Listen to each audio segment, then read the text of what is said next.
இதுவும் விரிஞ்சிபுரத்தில் இருக்கக்கூடிய சபை மண்டபத்தில் நிற்கிறோம். இந்த சபை மண்டபத்தினுடைய சிற்ப வேலைப்பாடுகள் மிகவும் அற்புதமாக இருக்குது. இது லோக்கன் கீழே தான் வச்சுருக்காங்க. ஆனால் வெளியில் சுற்றி இருக்கக்கூடிய யாழி, குதிரை இதெல்லாம் பார்க்குறப்பவே ரொம்ப பிரமிப்பாக இருக்குது. இந்த இதில் பார்த்தீங்க அப்படின்னா மேலே தெரிகிறது கொடுங்கை. நம்மெல்லாம் சன்ஷேட் அப்படின்ட்டு இப்போ சிமெண்ட்டில் கட்டுறோம் இல்லைங்களா, அதை கல்லுலேயே செதுக்கி கட்டியிருக்காங்க. பொதுவாக இந்த கொடுங்கை ரொம்ப சிறப்பாக இருக்கிறது ஆவுடையார் கோயில்னு சொல்லுவாங்க. பட் இந்த மண்டபத்தில் இருக்கக்கூடிய கொடுங்கையுமே 3 அடுக்குகள் கொண்டதாக இருக்குது. ரொம்பவும் அழகாக அமைக்கப்பட்டிருக்கு. நிச்சயமாக நம்ம சிமெண்ட்டில் கட்டினா கூட நம்ம அந்த மாதிரி கட்ட முடியாது. அந்த கொடுங்கையினுடைய ஒவ்வொரு அடுக்குலையுமே சிற்ப வேலைப்பாடுகள் செய்யப்பட்டிருக்கு.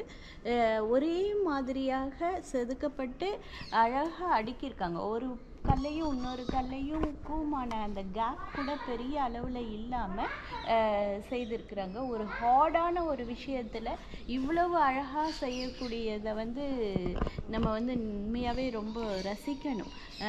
ஏன்னா நம்ம இப்போ எல்லாமே விர்ச்சுவலாக எல்லாமே ஒரு மாயையாக பார்த்துட்ருக்கோம்.